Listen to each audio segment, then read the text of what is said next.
All right, here we go. Welcome to the season, episode 37. Reminder, if you're listening on YouTube, please hit subscribe.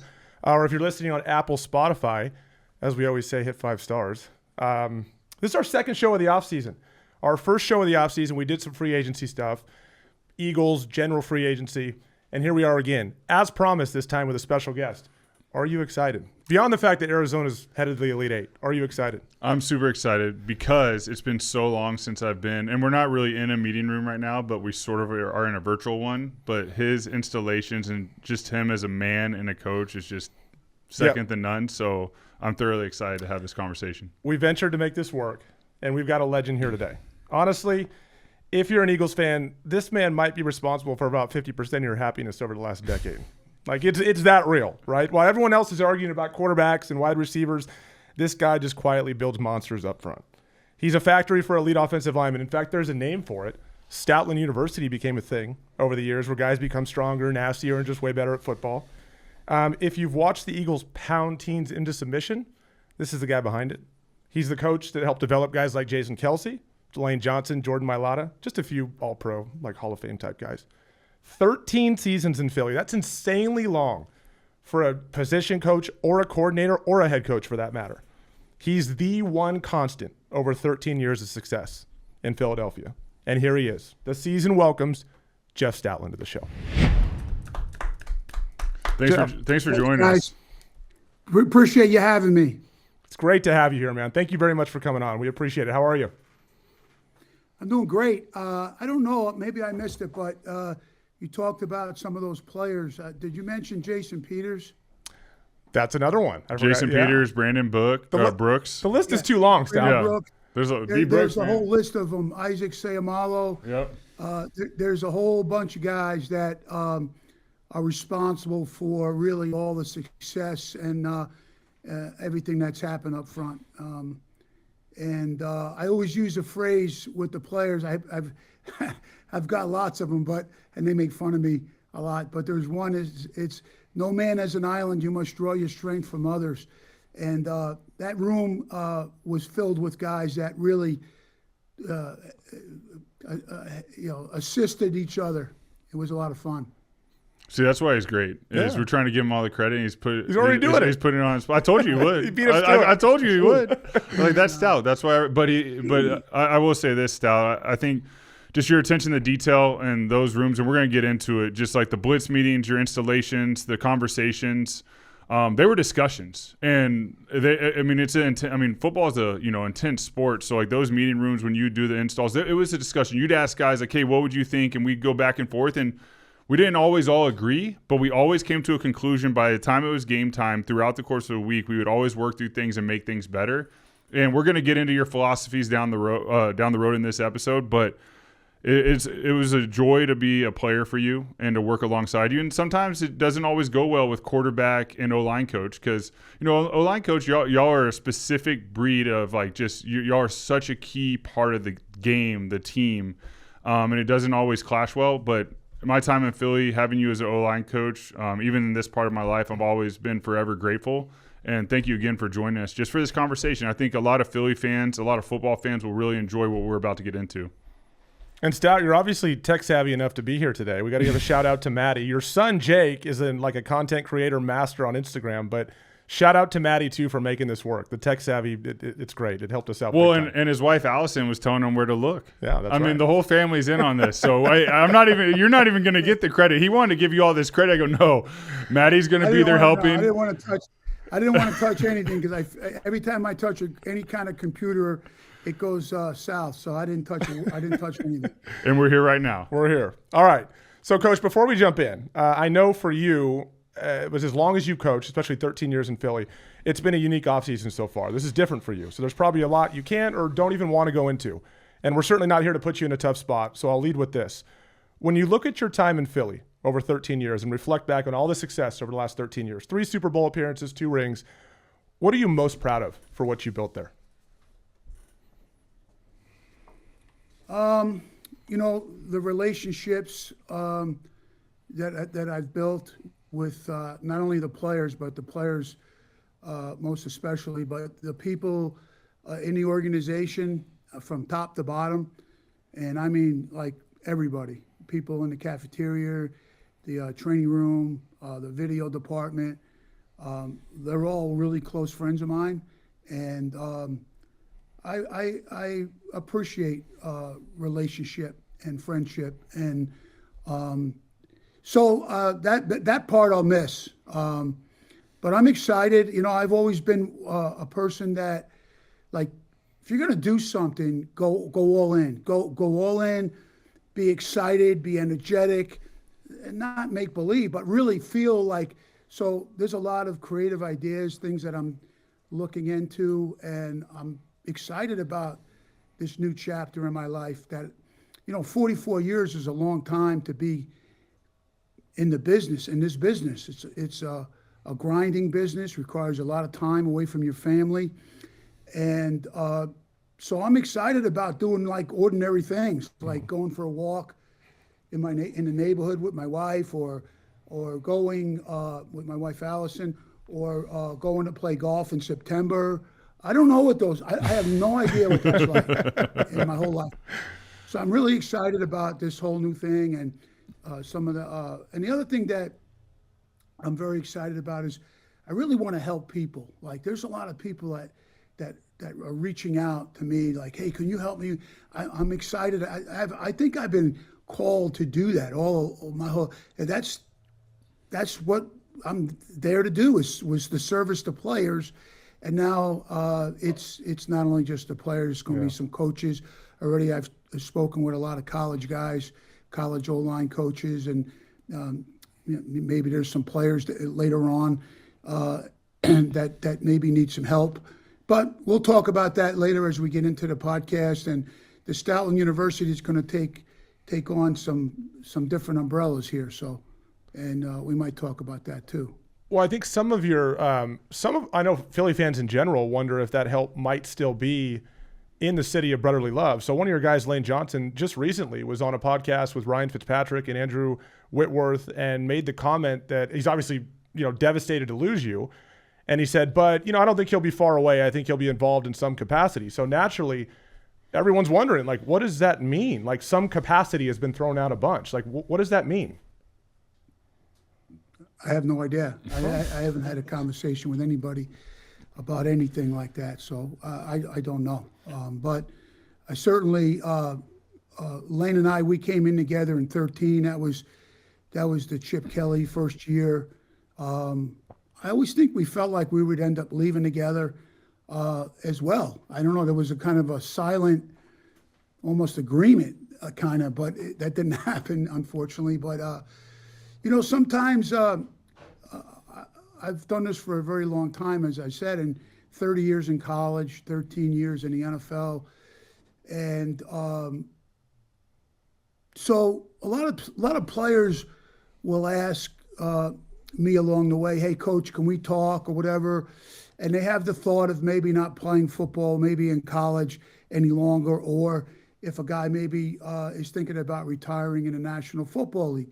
So I've had these conversations with players, and I always say, look, I can't tell you what you should do or are going to do. I have no idea. That's not right for me to say that. But I always say this.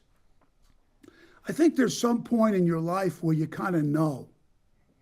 You kind of just know. Mm-hmm. And I think that I think I reached that point. I was in a position where a lot of things changed. Things were happening, things had taken place. And I'm like, wait a second. This is like what I talk to the other players about all the time. So I just felt like it was that time. Yeah. And haven't looked back since. And so I know there's things that I'll miss, but I know there's going to be some exciting things going forward, and opportunities and challenges, and that's kind of what I'm all about. So. No, and I mean, you have a lot to look forward to. We talked about the other day when we were just preparing for this, just how, long you coach for. There's a lot of sacrifice with coaching, right? Your family, your kids, and there's a lot of things. You're now a grandfather, so congratulations. That's exciting time. And you get to look forward to all that. But before we do that, I want to go back. when I think back to you, I think back to like the Chip Kelly days when you came in and I'm there, Michael Vick, Matt Barkley, and what we were able to do in those first couple of years. And I was traded away, but we built a foundation. And I saw right away the genius in the way we did things up front, the way we ran the ball. Most importantly for me, I love the RPOs, and you know that. So jumping ahead, we had talked about, the 2017 season is a big season in Philly. It's a big season for us when so many things culminated. Really showed the grit of our team, the heart of our team, whether it was the coaches, the players. A lot of guys got injured that year, and we all stuck together. But there was a time when we were preparing for a game, or it might have been the Super Bowl, and it was Super Bowl, and the Patriots were doing all these different fronts, and we had all these RPOs on, and you were telling me this story because I asked you, like, hey, do you remember anything specific? And it goes back to our conversation to solve something and make it better, and you right then and there you were able to develop something in the RPO world for me to make me run the play better. Can you talk a little bit about what that was with the, it was the 5 down fronts and what we were doing right then? Yeah, Nick, you're bringing back some great memories here. But one of the things that, and we were elite at that point, we were elite at running these RPOs. And so for those of you that don't know what an RPO is, it's a run, pass, option. And it's in that order. Run, pass, option. I was waiting for that. Because sometimes along the way, it seems like it goes to pass, run, option. And so I'm like, matter of perspective. If you understand the concept and why you would run the concept, so let's talk about that. We'll dive in deep here. This is exciting. Yes. So when you're a quarterback and you're reading the linebacker, so to speak, why would you do that? You would do that because the angle that the backside guard would have is not conducive. The guard would have to, he's out leveraged, so to speak. So that's when you use this kind of a play. And so, and then if the linebacker were maybe backside in maybe a shell or quarters where he was like it was an automatic handoff for the quarterback, then maybe you don't even need an RPO. Because it's a run pass option. You're trying to run the ball. Mm-hmm. Do you feel like you run it till you can't, right? Do you feel like we as quarterbacks approached it that way, or were we more pass run option and had to be home? No. So that's kind of, wow, this is awesome. You're leading right into so if you remember, there was a lot of little side conversations that were had. You said to me, Stout, it might have been the Minnesota game, the NFC Championship game. You said, Stout, look, this guy Barr. I'm watching him and I can't really tell. So don't get mad at me. Do not get mad at me. I'm going to hand it off the first 3 times, and I'm going to read him, and I'm going to see how his reaction. I'm not pulling it. I'm going to hand it off. I said, Nick, I got you, bro. Just go through the whole progression, make it all look the same. But keep your eyes on him to see what it's going to look like for when you do have to pull it. You remember that, Nick, when you said that to me? I do remember that. And I also didn't listen to my advice on one of those plays. But, yes, I do remember that. Yeah. So, and then you said to me, and we're going into so what we did was we built these RPOs, and we had a system, obviously, and there were some very, very important blocks. We always make sure everybody knows where the key blocking, if you're going to have success at this play, then this player has to make that block or you got no chance. Some of the other things that could happen, but no, if you don't do this here, we got no shot. So a little extra stress on your plate. And then what we would say is once we got that dialed in, we would say, okay, what's coming next? What are they going to do, to try to take us out of this play? Because we were humming. This was a play that was having a lot of success. Defenses were struggling with it. So you as the coach have to say, because one of the things, Nick, that you love to be part of, and Kelsey and Brooks and Isaac, and you guys would all be wanting to be like solve the problem. What's coming next? Yeah. Okay, good. Now we got the basic installation. We basically know how to run the play. We know what the important blocks are. But wait a second. What do we got to? What's coming next? I said, okay, because I played defense and I coach defense, so I kind of have an idea like that. That kind of really helped me as an offensive line coach. So I would say, well, if I'm going to run this play, I would plug the backside linebacker on the snap. Mm-hmm. Yeah. Or I would edge pressure the front side with the nickel edge pressure. So we said, all right, build a list of 3 to 4 things, and let's work on them. Then there was one thing they came up in the Super Bowl 52, New England Patriots, Coach Bill Belichick, and Matt Patricia, good friend of mine, Matt Patricia. So they played that 5 down front, and this is where you came to me. This is where the communication, this is where the connecting ahead of time, we trusting each other, that we can have open conversations and nobody's offended. You came to me and you said, Coach, I'm very concerned. They have a 5 down front. They play this 5 down front. And by the way, I don't get, like you said earlier, the Patriots, they play all these different. No, they don't. Mm-hmm. Everyone says that. It's like the man is the simplest, does the same thing. He's been doing the same thing for 100 years. Very effective and very good at it. Answers for many, many things. But if you take the 2-3 techniques, which you call a split front, you play a diamond, and then you play the over front with the G, you got it. That's it. That's what they play. And so, but you have to understand what they did from those fronts. So they played this 5 down front, and you said there's a single linebacker, and that's my read. But I can't tell the difference between when the linebacker is pressing downhill to stop the run or if he's blitzing. It looks very close. It looks very similar. I can't tell the difference. I said, that is legitimate, Nick. So I thought about it, and I said, okay, here's what we're going to do. We're going to treat this like, to the O-line, we're going to treat this like it's 5-man protection, and we would be kind of sifting the backside of it. But that would require certain types of set lines on the backside of the RPO, and would also, thinking through it a little further, it might also confuse the D-line as to what, in fact, the O-line is doing if we did that, took those different types of stuff. So we did that, and it was very effective, and it had an answer for you most especially. There was I felt like we relieved a lot of question marks for you when we taught that in the installation meeting. And we still, to the day I walked out, to the day I left, it was the same way. We taught the same thing.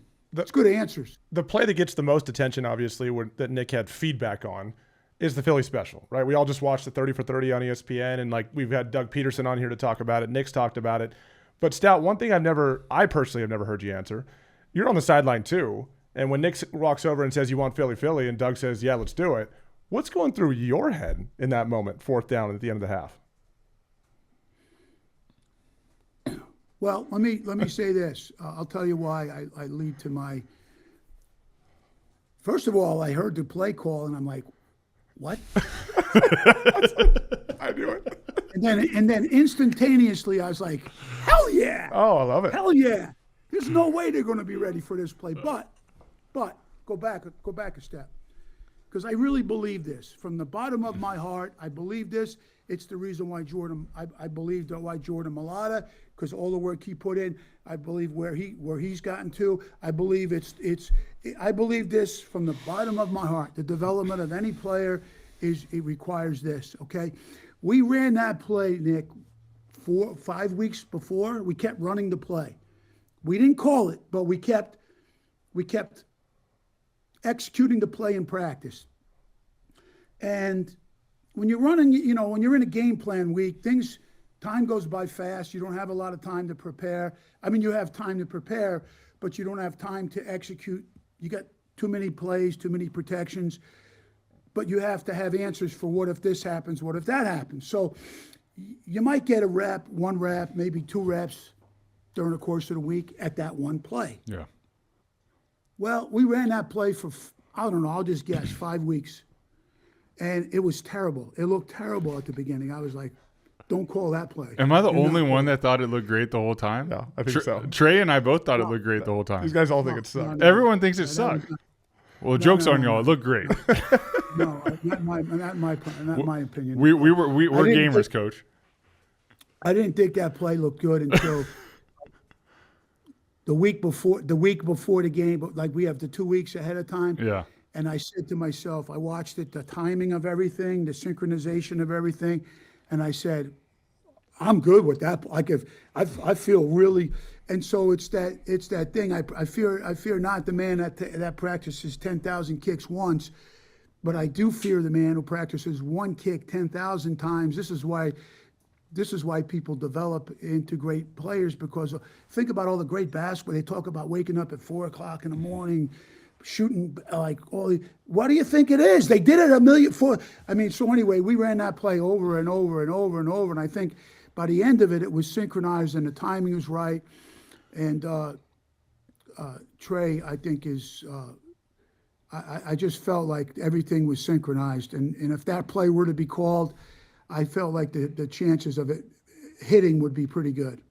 No, it was. I think the key to the whole play, and I've joked with Jason about this, is him taking a little bit of mustard off that snap to Corey and realizing Corey's the one catching the snap and giving him a nice and easy snap. Because we know Jason's elite Hall of Famer, but there's sometimes that snap comes back fast. And that's why, I'd have my stance ready to roll, and whatever Jason did, I'd catch it wherever, or maybe it was a little bobble and I get it. But that was the key to the whole play. And I just, the more, when we did the 30 for 30 and talked through it and got to talk to Doug, got to talk to Corey, Jason, Trey, I learned so much more about it. And even the coaching point with Trey was, hey, man, if Nick's not open, just run it in. And if you look back, Trey probably could have ran it in, but he threw an amazing pass, and it's probably good he didn't have much time to think about it. And that was for sure the best we ever executed at that time. But like what you're talking about, the reason you let trick plays marinate is there's a lot of things going on. And the biggest issue was, like, how do we get the ball snapped? And that's where it's like, hey, I'm going to go over to lane, yell at lane.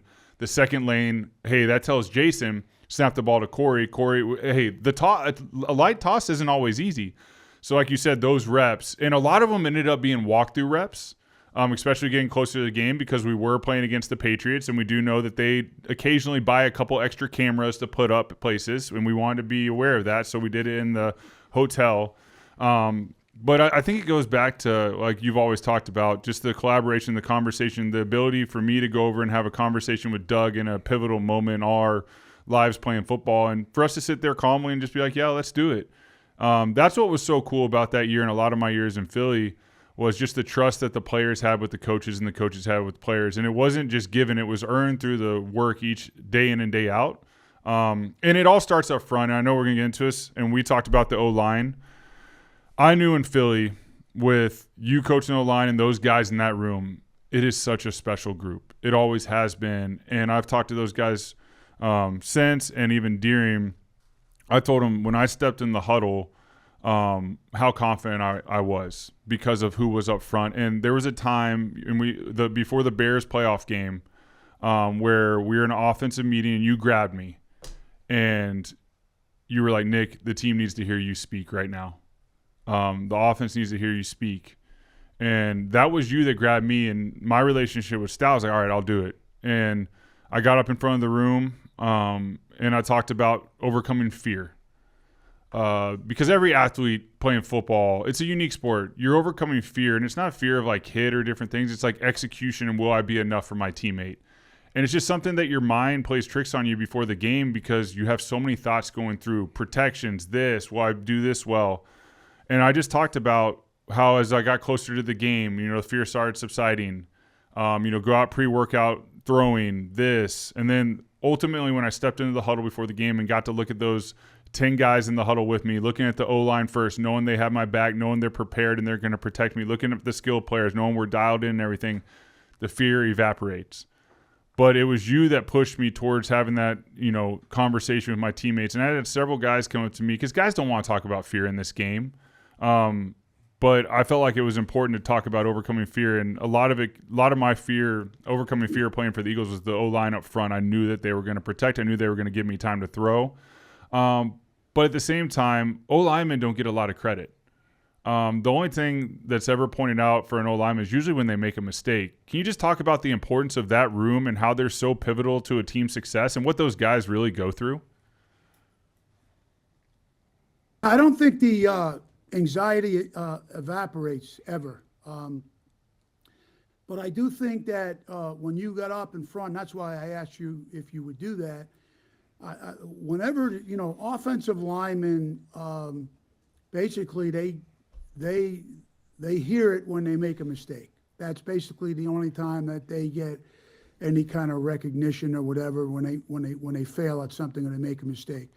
And so there's a lot of anxiety in that room. Believe me, I know that for a fact.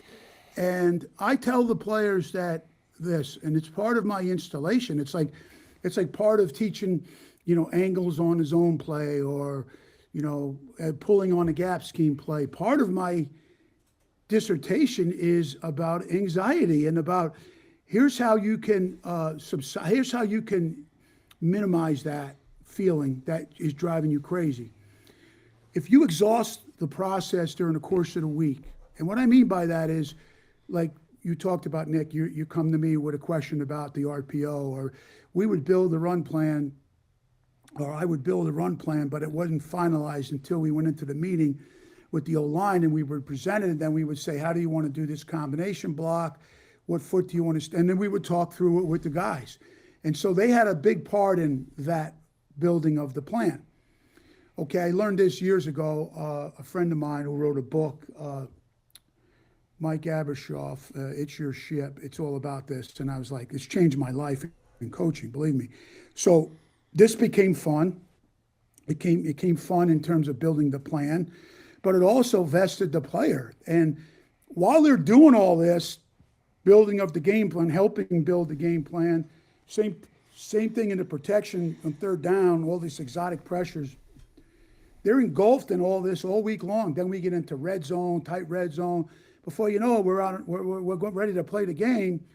They haven't had time to have all this anxiety. So, and then they go focus on the game, and it really helps a lot. And I think that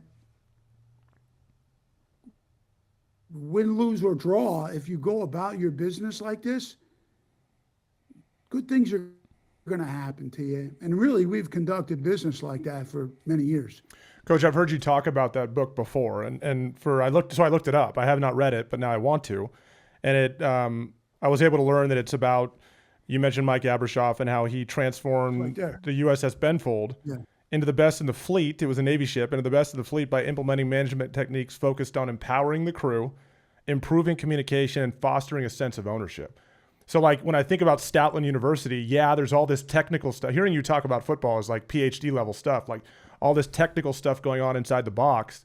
But beyond that, it's all this intangible stuff. It sounds like that's a hallmark of what you do that leads to guys like Jason Kelce, Jordan Mailata, Jason Peters, these guys all flourishing because they have a sense of ownership in what's going on. Is that accurate? Very accurate. That's great. That ship, time out. You talked about all this community.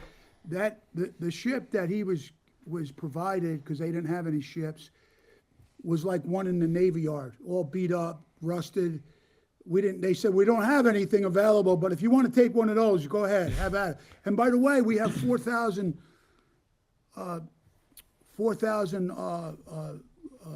Navy men or women that were released from their boat for whatever reason. You can have them too. Wow. That's really cool. And I think it speaks to the other pillar of Stoutland. I keep referencing Stoutland University. I think it's cool. The other pillar would be development, right? So like I mentioned guys that everybody knows, right? Obviously there's more than just these guys, but Jason Kelce, Jordan Mailata, Lane Johnson, Jason Peters. So I mentioned all these guys everybody knows. But like all these guys, like Lane was a high draft pick, but like the vast majority of these guys, even Lane, need to be developed, right? And so I'm curious if you want to pick one of those guys or all together. Jordan's a great example. We're talking about a 7th round pick that hadn't even played American football and was a scout team tackle and becomes an all-pro and a Super Bowl champion. Talk a little bit about your approach to development. And I know that takes consistency with the organization and all that, but your approach to development and how that plays into just how you manage the room.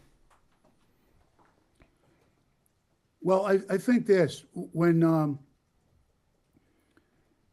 you find something or you see something that's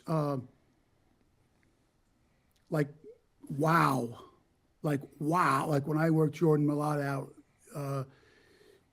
on a pro day, a private pro day, I was like, wow. When I worked Lane Johnson out for it was a private workout with me and him at his high school. Holy smokes. So when you see something like that in a player, then you show the player, can you just look at this for a second? Look at how you change direction at 6'6", 380, whatever. Look how, and then what you do, you show the player this and you say, do you have any idea where you can go, what you can become? I believe, the coach, I believe we can take this to here. And we ain't stop until we get there. Now all of a sudden you set out, you got the player's attention, you got him believing in himself, and then you go. And it took 2.5 years with Jordan Mailata. But I'll tell you one thing, that guy put a lot of time in. A lot of time on the side, individual time. The player never put his hand on the ground, never kick slide before, didn't know how to use his hands. Hands took forever to get right. I mean forever, but now he's like a master with his hands. But the credit all goes to him for the time that he put in, and he didn't understand conceptually. He couldn't figure it out. We just kept doing it over and over and over and over. And I swear to you, about 2.5 years, I was talking with Jason Kelsey about this because we all remember when it happened. It was like, boom, the light went on, and then he just took off. And he still, in my opinion, there's still room for improvement. I would argue the organization believes so much in his ability to develop. You look back, the Eagles have not taken an offensive lineman in the first or second round since 2022, right? And that's a function of just having obviously good players that are already there. Like all 5 starters come back this year, right? And they may take someone this year, who knows? But secondly, they know, hey, we can grab a guy in the 4th or 5th round that we think has a ton of potential because we got this dude in-house developing these guys, right? Now, it may be time for them to address it finally, 1st or 2nd round. We'll see, like a swing tackle or something. I don't know. But I think when I hear that stat, that's what I turn to, is development. Well, and just so people know that are listening, you're getting a tamed scout or a stout right now. Like the thing, you coach them hard. But the thing that makes a coach great is you have strong convictions in the direction you want to lead your men, right? I've been with coaches that don't have that conviction, and it just never works. Like you have a way that but you're also willing to learn. You're constantly learning throughout your career, right? Knowing you, there's always something more to learn. So you have that part of you that is able to receive something new, but you've always been convicted in the direction you want to. Listen, everyone listen. It's not normal to talk about all these different steps and these conversations. Like I've been in a lot of rooms with a lot of O-line coaches. The details that y'all worked on were second to none. The conversations in those rooms, I've been in blitz meetings where it's only the O-line coach and you try to say something and it doesn't matter if the O-line coach doesn't want to hear it. Oh, no, that's not what we're doing. No. And there's been plenty of good ideas in those meetings that would have changed the course of a game, but the O-line coach didn't want to receive it. That was the most fun part of the blitz meeting. Like I would go into a blitz meeting with just a basically popcorn and we'd all just be like, all right, what is Wiz and what is Kels and what is Stout going to bring today? Because Wiz was going to bring a zinger in there, and then y'all were going to talk about it, and it might not be something you agreed upon. But by the end of the day, by practice, we had an answer of what was best. And it might not have always been what you thought was best, but you're like, you know what, Wiz, that was good. And the only reason I say that is, you trained the guys so well. I wrote down there's a specific play. I don't even know the outcome of the play, but it just showed me who we were. It's 2018, or it might have been the 2019. It's 2018 season. We're playing the Bears in the playoffs, and we have a run called. I go up, and I'm focused on getting the guys line, and Jason and Wiz look back. Hey, we can't run it versus this front. We can't run it versus defense. I go, what do y'all need? And they told me exactly what they need. I had to shift Ertz over. I had to recall the new play. Boom, and we gash them. We come to the sideline. We all have a conversation. Hey, the Bears are showing us something different. Of course they are. It's the playoffs. It's the number one defense in the league. As a group, you and the guys and myself, we figured out a plan to go attack them in the middle of the game. That's not normal. That's not trained. That's something that you train. And that's more just having a heart that's like able to receive, like, hey, like, I trust my guys. Like, you built it. Like, the book, it's your ship. That impacted you. You coached it that way. And we talked a little bit about RPOs earlier. What we talked about is like, all right, what could they do next? You elaborated on that. All right, what people don't realize is when we ran an RPO, it wasn't just literally reading this guy handing off like most RPOs are. We had an answer. Hey, if the strong safety came down, we're running that way. Hey, I can bring the Z down. I can block him. We're good there. So it's a heavy box. Hey, we're running to the nickel, or we're running zone to the nickel. Hey, he blitzes. Hey, the wide receiver is trained slot hot. And I think what's unique about receivers in Philly when we were there together, and you hit on this, was, Alshon, Torrey Smith, Nelson Aguilar, those guys, Mac Hollins. When you're doing the run install, which a lot of receivers are just like sitting there in their seats, those guys were on the edge of their seats listening to every single word you said because they knew they were a part of the run game. You knew how important it was to have receivers a part of the run game. They had a slot hot. I might have to move them to go dig out a safety. They bought in, and that increased the run game because they trusted you with the game plan. And I remember one time Nelson Aguilar in practice, receivers want the ball, right? They want to catch the ball. And Nelson was doing a lot of blocking. He was in our slot receiver, our zebra, and he would run across, block, do this. And I went up to him and was like, hey, and I could tell I wanted to get him the ball too. I want to, get those guys. I want to spread it out because then they're happier. And I remember telling him, hey, you realize like what you're doing right now, I see.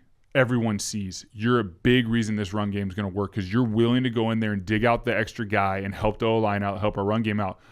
That was trained by the coaching staff and what we did each and every day, everyone buying in. So it goes back to what you're saying with It's Your Shit, man. That's something that you train day in and day out, but you coach them hard. You weren't a soft coach. You were a hard coach, and you demanded a lot because you saw a lot from your players. So I appreciate that. It's good stuff. I think that there's a lot involved here. So when you bring a plan to the group and you install it, those players, like you're right, those guys would be sitting there looking at me. I know when someone's not paying attention, and I know when someone's like all in.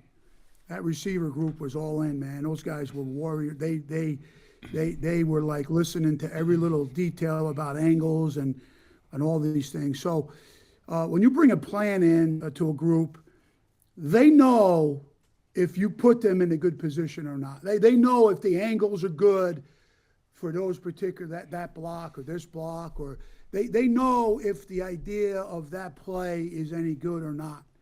They know. Trust me, the players know.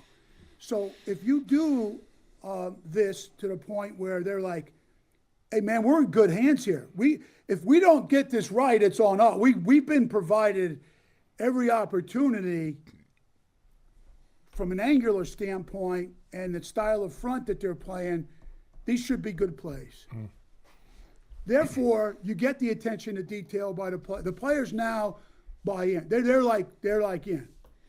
And they're going to play extra hard because you did everything in your power as the coach to put them in a good position to have success. They also know if you do the other thing. Yeah. Trust me. Yeah, that makes sense. And I think a large part of, and that's where, that year in 2017, it was those meetings we had, those install meetings. We would stay one step. And really, it's been that way my whole career. But we're talking about one particular season here. That the staying ahead of the game, stay ahead. We on Thursdays and Fridays we would always have what if. Mm-hmm. That became the what if because that's when, depending on what day you had off, Thursday, definitely Friday was what if. We did the game plan. We did all the situations. What if they do this? How are we going to handle that? And we would walk through in our we had our own little walk through that we would prepare for. But, man, those players appreciated that. And by the way, there's a play no one talks about. It's in the Super Bowl 52. You and I haven't even talked about this, Nick. James Harrison is on the left side. He starts to come over. He lined up incorrectly. We made a play call. It was to the two-man surface. I believe it was in mid-zone to the two-man surface. And he starts walking over late. I swear to you, this might be one of the greatest plays that I ever been part of. All of a sudden, you see Kelsey look up, and he sees him. He turns over to Wiz, the left guard, and he says something. And then you see Wiz signal his left hand like this to Vaitai. And then you see Lane at the right tackle with Brooks communicating the out. So all 5 players simultaneously with the late movement of James Harrison all get this choreo, synchronized. And we ended up pushing the point, making an adjustment, all in a split second. Wow. And we had a big run, a big run. I don't know, 25-yard run. It was going in the direction that we kicked that late field goal on. LeGarrette Blount, right? Was he on the run on that? I forget this one. There was another one. LeGarrette Blount. Yeah. LeGarrette Blount. He had some big I'm not runs. talking about the touchdown. Right. That's another story in itself. The 21-yard touchdown that we had. That's a whole other thing that I talked to Nick. Nick said, I never knew that. Yeah. Story. I'm always learning stuff that we did. But yeah, there's some pretty cool things that never really came out, never been talked about. I don't know why. Maybe it was just within the group. We all knew, like everybody knew. That play, no, that you talk about players being on the same page and solving problems, which I know, Nick, you love to solve. You would always be, that would be one of your concerns. And what if this were to happen? How are we handling this on third down? Blah, blah, blah. And I think you have to have players that embrace that whole mindset. Yeah. Because when it does happen, because it's going to happen. Stuff's going to happen. Well, it's your ship, right? And that's how it happens. And we talked about it earlier with the RPOs in the Super Bowl with the fronts. And like you said, Belichick had been doing it forever, but it was talked about. I remember going through the 2 weeks of preparation with protection and everything. It finally got down to the point where, our O-line was so dialed in that I didn't have to worry about the fronts, which allowed my vision to go to the secondary and just focus on man, zone, and what the safeties were doing and what my alignments were. I just let the O-line take care of the fronts and everything, and I got to play ball. And that was key because a lot of times what happens with quarterbacks is you get so distracted by the box that you don't see what's behind the box, which is the big plays. But because we were so dialed in and we were prepared, and obviously there's trust. We trust each other. I trust the O-line. I trust Kels and all those guys to do what they do, and I give them time. And what's funny is even on third down, I always had plans for cadences where there was issues. So the what-if game, all right, what are the areas that I need to help the O-line with cadences? And I'd always tell them during the game, hey, if you need a hard count, let me know. I talked to the tackles. Hey, Big V and Lane, hey, if they're starting to jump, let me know, and I'll get a hard 3 in there just to slow them down for you. It was a group effort, but it allowed me in that game on third down, I'd do a double cadence. I wasn't making any calls. I was just letting Jason and Wiz see, and they'd look around, and as soon as their body language is good, I'm like, we're good. Because there's never one time anyone got those guys. So there was a methodology going in that game. It's like, I need my mind clear. They're going to take care of this. I'm going to just go back there. I'm just going to let this thing loose and just throw it all over the place. And I'm not going to worry about this. I'm just going to fill it out if they blitz. And I had to throw a slot hot in the game that ended up going for like 15 because they blitzed the nickel. But that was trained. We were trained for that moment. That wasn't something that was new. We were trained every single day in drills, every single day in run game, every single day in meetings. So when we got into the game, we knew a way to let us all play at the highest ability. And there was even, I'll hit on the story. It was Isaac, right? Wiz had an idea to, instead of having a tight end, let's bring Isaac in. I didn't even know this as an extra tight end. And that was the play that allowed LeGarrette Blount to run for 21 yards and open everything up. Gave us an advantage that he saw that it goes back to the it's your ship thing where players have ownership. You listened. We put it in the game plan. That's what we did, and it worked. Stout, by the way, I just thought of something. You you're the architect, really. I mean, in our eyes, you're the architect of what is like the most notorious play in football the last 3 years. And I'm talking about the tush push. Although last year, more like, for example, Buffalo was adamantly against this with the competition committee 2 years ago. And last year, Buffalo ran it with more success than anybody in football. I'm curious, what are your thoughts on when you hear people saying we should ban the play? And that's for two reasons. One, like they say, is it football? Is it even fair? But then two, what crept into the conversation the last year or so is how do you officiate it if guys are moving early and all that kind of stuff. I'm dying to know when you hear this dialogue about this play that you've had so much success with, what's your reaction to it? Before he answers this, I also want to add this because the tush push wasn't around when I was there, and I'm a firm believer that like once Carson and I were gone, they're like, we need someone to help our quarterbacks get first down, so let's add everyone in the box and create a tush push because we didn't need that when we were there. He created it when we were left. What was your QB sneak called? Yeah, what was the QB sneak call? You had so much fun installing our QB sneak back in 17, 18, 19. I think that was maybe your favorite play to install, and it was the favorite one of the guys for me to call in the huddle. What did we call it again? Yeah, I kind of forgot. What are you talking? Why should I do know this. I do know this. This is and this is on my own personal feeling. The tush push, brotherly shove, whatever. I don't. It's a little offensive. Like there's a lot more. It's not a joke. This isn't a joke play. This is a serious play. There's a lot of details. I call it what it is. It's organized mass. Mm-hmm. Now, if you called it that, that's respect, because there's a lot of teaching to this play. Oh, there is. From angles based on the front structure to the apex of the wedge. I don't want to get into why they're not banning it now. They were going to ban it. I could care less about all that stuff. That's the kind of stuff I would explain to the players.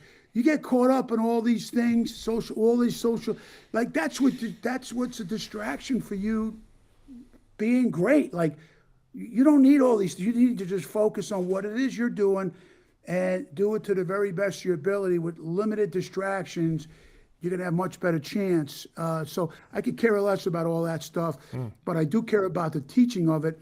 And I know this, I said it's organized mass. We had many times this past season where maybe Lane wasn't in. We had another player in.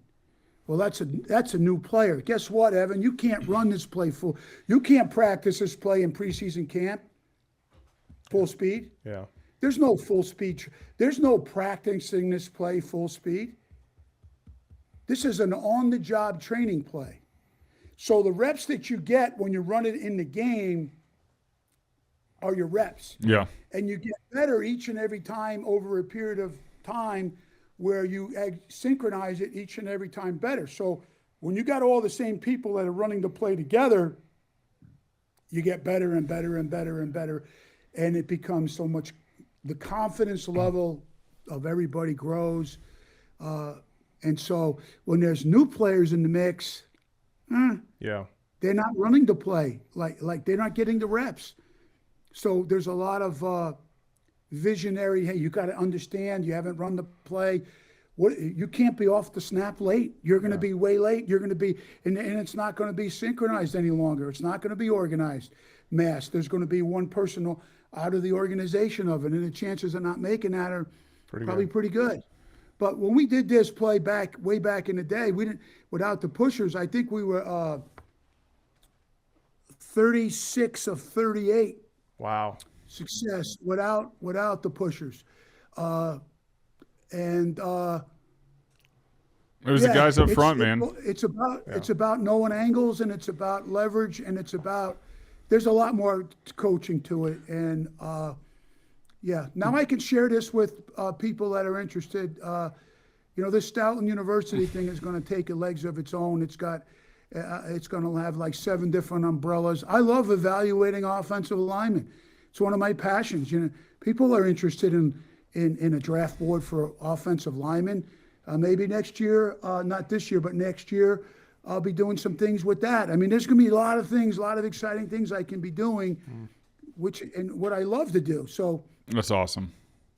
Stout, you hit on something there as you were talking about the tush push that Nick and I talked a lot about this year. It's more of a general topic, and it's related to continuity and change.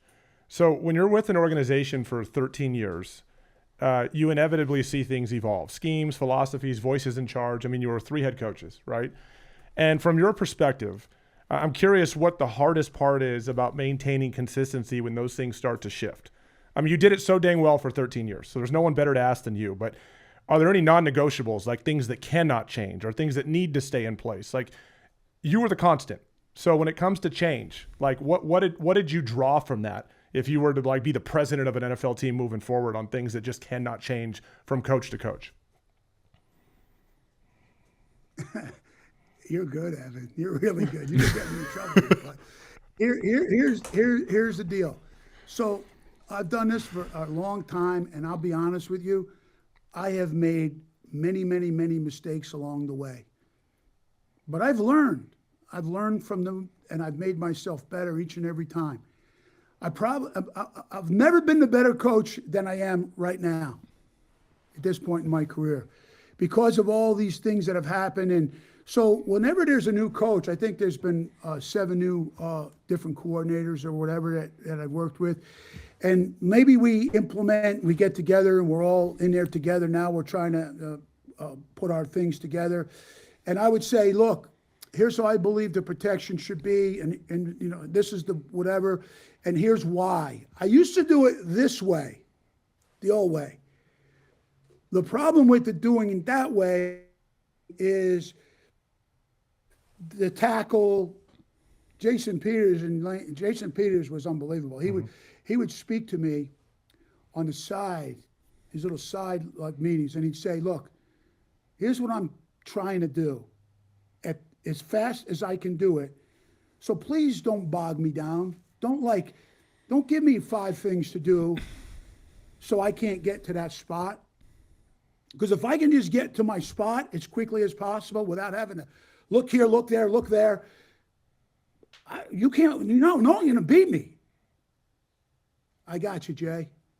So I would take all of that into consideration, and at all times, if we could make it that way so the player could function at a higher level, we would do that. And that's all part of what I discussed earlier. The players would appreciate that. They would know that decisions were made for the benefit of them having a better chance of success instead of the other way around. Therefore, now they're willing to go the distance. They'll do anything. They'll run through a wall. Yeah. Well, it sounds like what you're saying is exactly what you hit on with it's your ship. The one interesting, right? I've been in a lot of different schemes. I've blocked about every single play that you can block. There really isn't a concept. As a matter of fact, I was in a wing T offense at one point in my life. I've even coached. I've coached wishbone offense. I've coached option football with Coach DeLeon at Syracuse and Donovan McNabb. We had mid-zone, freeze option. We've done so many mid-zones, all kinds of stuff. But the one offense that was interesting to me that I really wanted to learn because I hadn't ever been involved with it was the Chip Kelly tempo, style, fast. Snap that sucker within 25 seconds. Get that ball snapped within 25 seconds. And all hell broke loose, like on defense now. The defense, I'll never forget, we played Jacksonville, and they had the safeties in the shell. We were going so fast. And the safeties, this is no lie, Darren Sproles, one of my favorite people, not players. He's one of my favorite players, but he's one of my favorite people of all time. He's a great individual, beautiful person. Both safeties came rolling down like this to the outside because they miscommunicated, and Darren hit it right up in the A-gap for a touchdown. Yep. And that was because we were going so fast. First game of the year ever played in that year, 2013, was Thursday night football. Washington at that time was the Reds. Can I say that, or is it Commander? That's anyway, what they were. I'm grandfathered in. So it was the Washington team, and the players on the defensive line. Kelsey would come back. He couldn't breathe, but he's like, "This is unbelievable. The D-line they're puking. The D-line's asking us. They're asking us to slow down while they're throwing up. That was our first game ever. Yeah. Temple off. We ran like 50 plays in the first half. We ran so many plays in that game. No, that was a fun offense. Someone asked me about it the other day, and I'm like, you're playing basketball out there. You're going fast. It's a fast break. You're running RPOs, quick runs, your drop back pass. That was a lot of fun running that offense. You got anything else for him? He's got a golf match coming up, so I know he does. No, I mean, shoot, we could talk here forever. It was an interesting thing. Third down.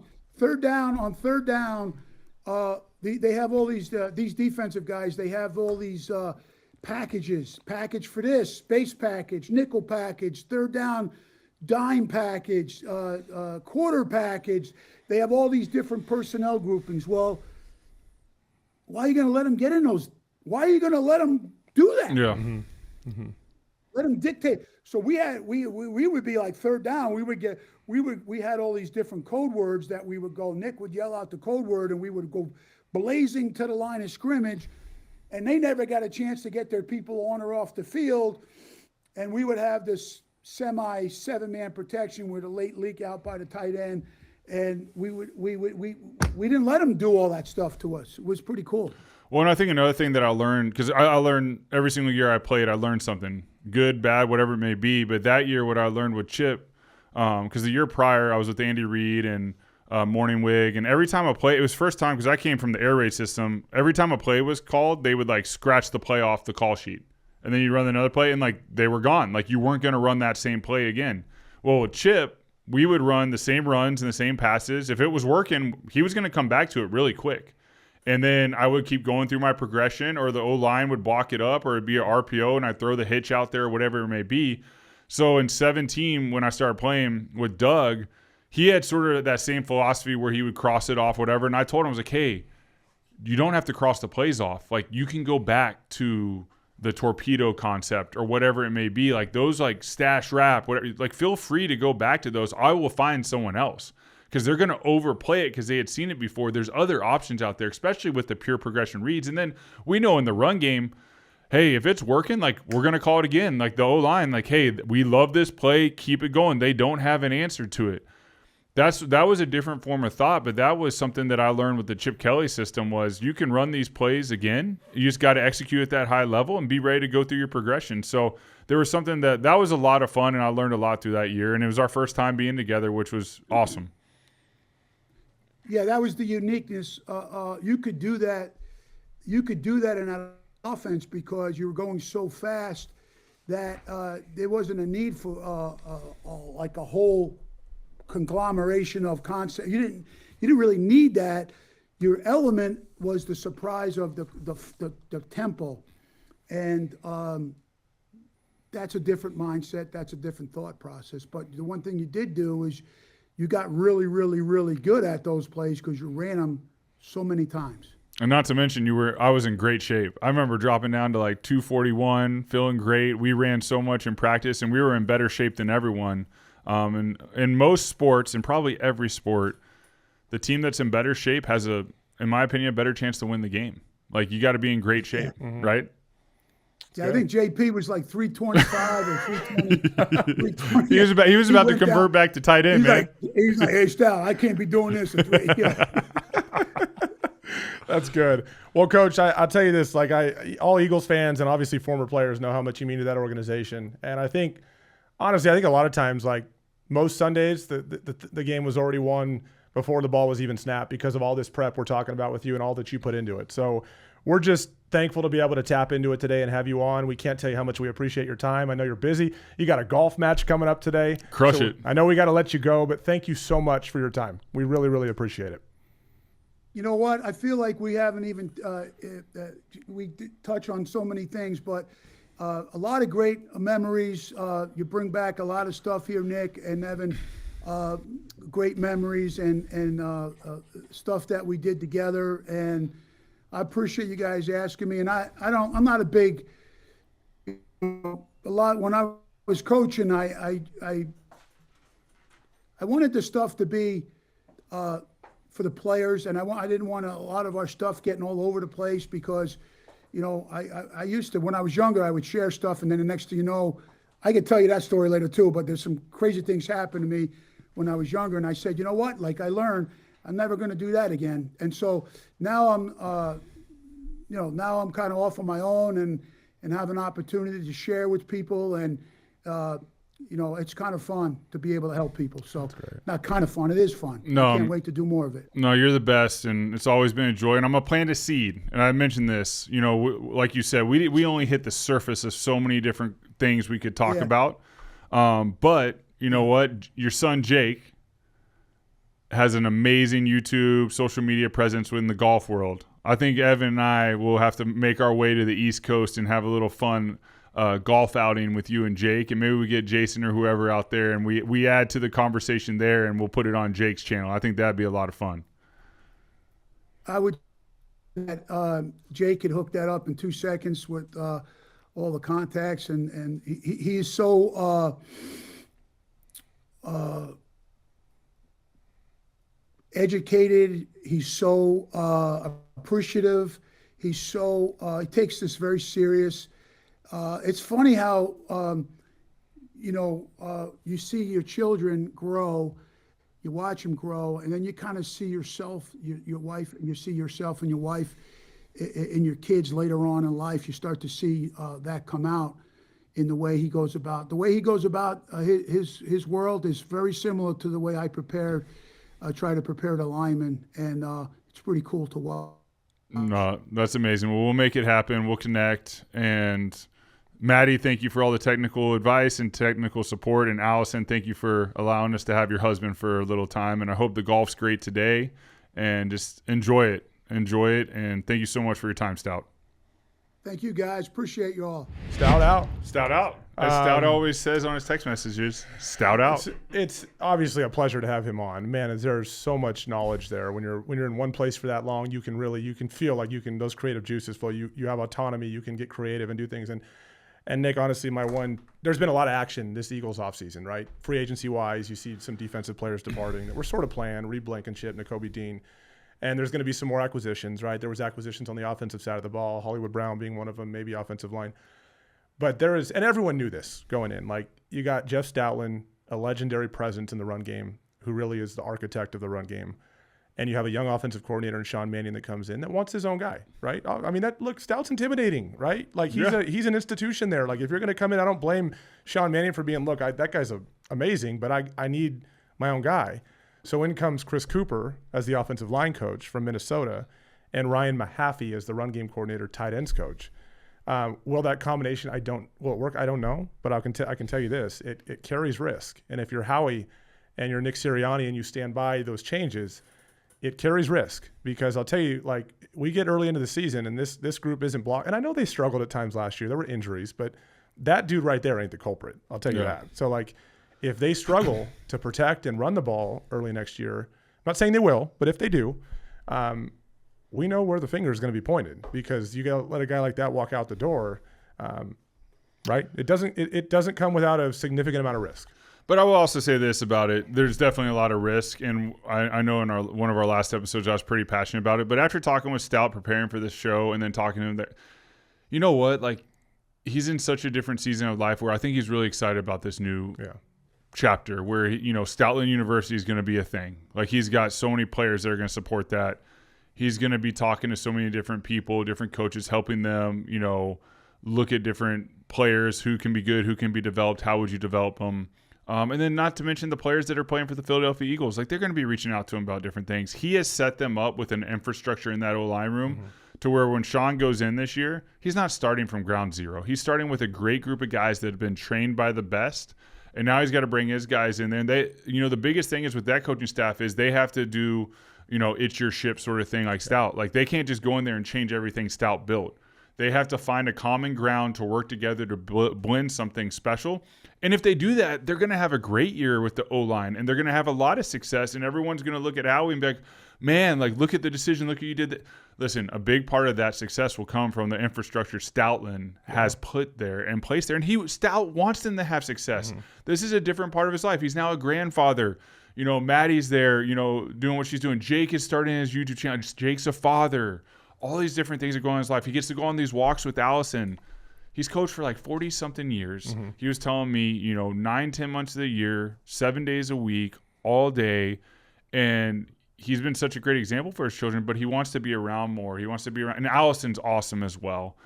Such an amazing family. But all that being said, I do think it'd be fun for us to go out. I don't know how well we'd hit it, but to go out with Jake and him and have a conversation, because that would be, when you can talk on Zoom or whatever we're doing via this, like, it's not like being in a studio or being on a golf course, being together. Like, that's going to be so much fun when we get to do that. But that right there is a great coach. Like I said, he coached the guys hard.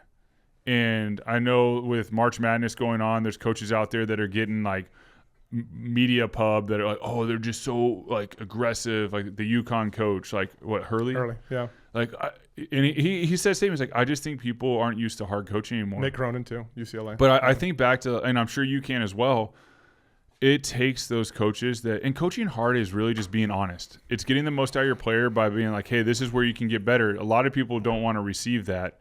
But Stout always saw it in his players where they needed to improve, and he implemented it in practice. I read a quote the other day, and I'm going to read it to you. I should have read it to Stout to get his reaction, because maybe he's never heard this, but it sort of symbolizes what he's all about. Hard coaching without relationship produces resentment. Yeah. I had a lot of those. Yeah. Relationship without hard coaching produces entitlement. Mm-hmm. The sweet spot is a player who knows you love them and knows you will not lower the bar for them. I had very few of those coaches. Right, I had a lot of guys that were hard asses that like were okay with all of us hating them. Yeah. I had some that like, hey man, I love you to death, but didn't push me. Yeah. So I was entitled. Right. Yeah. Right in the middle is where that man appears to be at. Right. Yeah. And like you said, he's built a culture. So like the offensive lineman from last year, Jordan Mailata, like when healthy, Jordan Mailata, Landon Dickerson, there were concerns about his health, but he's coming back. Cam Jurgens at center. Tyler Steen, right guard, was one of the newcomer last year in that group, and then right tackle Lane Johnson. Those guys are all back. Lane's coming back. I think it's his 14th year or something like that. So that's what you mean by infrastructure, right? So if you're Chris Cooper and you've had very little experience actually being in charge of an offensive line, maybe a couple years in Minnesota, right? In the NFL, that is.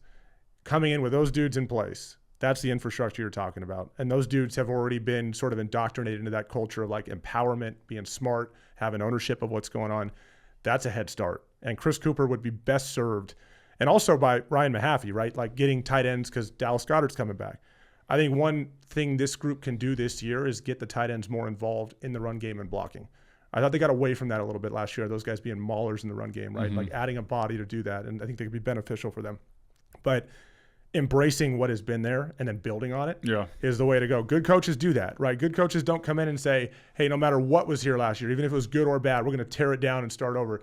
Probably not smart with this group, right? There's enough here to build off of. Do it your way, but build off it because the pressure's on, right? Because, Nick, other thing too, this is not like the Eagles, based on their offseason moves, coaching and players-wise, this is not just, hey, let's run it back and see if we can do it better next year. They are making changes. This is transition period for them, right? Now, granted, you could say, okay, transition period might take a year. Like, no, but the expectations are still, it's got to work this year. Yeah. But even though your head coach is still there, this is a transition period for this team. And Stout not being there is a big reason why, right? No, for sure. And I do think like the coaches that are overtaking the O-line in the run game, I mean, it's like a quarterback coach coming in and coaching Josh Allen. Yeah. Like you're coaching a guy, like say Josh had a down year, like he didn't, but like say he did, like you're working with a great player. Like you're working with a great unit right now. And them going in there, like I expect them to have success. I mean, Jalen Hurts made some comments recently about his excitement for Sean Mannion. He's had initial conversations with Sean Mannion, and he's really excited about the direction. I mean, listen, Sean was a quarterback. He played in the NFL. He had an amazing college career. He's extremely bright-minded. He knows going into this situation, like he has enough like self-awareness to realize like how to go about it. Like it's your ship methodology, and not going in like this is my ship. You do what I say. That's not Sean's mentality. That's not the Sean I knew. So I think Eagles fans out there should, Stout not being there, that's hard, man. That's hard for me. That's hard for a lot of people, but there's always going to be change. I think Stout's going to have a great time doing what he's doing and have a lot of success. And then I really do think if these guys go in the right way with what Stout has helped build in that O-line, they'll have a lot of success on offense this year as well. Yeah. There's obviously a lot of unknowns. But that's also what's exciting about the NFL. That's what's exciting about the Philadelphia Eagles going into the season is like what kind of offense are we going to see? This is a first-year play caller. These are first-time guys in Philly coaching. Philly's not a place that's, I know there's like a lot of comments about the NC State basketball, like, oh, it's hard coaching. It takes a special person to coach at NC State. Listen, it takes a special person to coach it for the Philadelphia Eagles. So it'll be interesting to see. But you know what? The man we just talked about is an amazing man, amazing father, was one of my favorite coaches, was my favorite O-line coach throughout my career.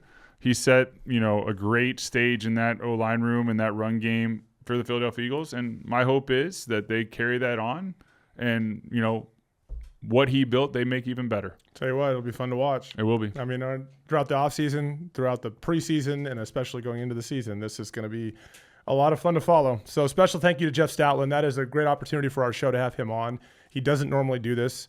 So for him to take the time to do this, we feel blessed to have him on. No question about that.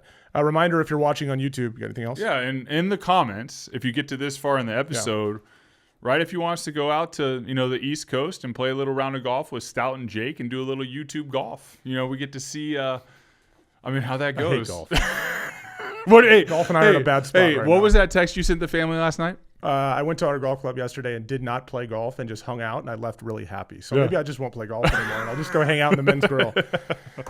Reminder, if you're listening on YouTube or watching on YouTube, hit subscribe, please. And then on Apple, Spotify, hit 5 stars. It's kind of like subscribe, basically. I think you could also subscribe on there, too. This has been episode 37 with Jeff Stoutland joining the season. As always, huge thank you for listening.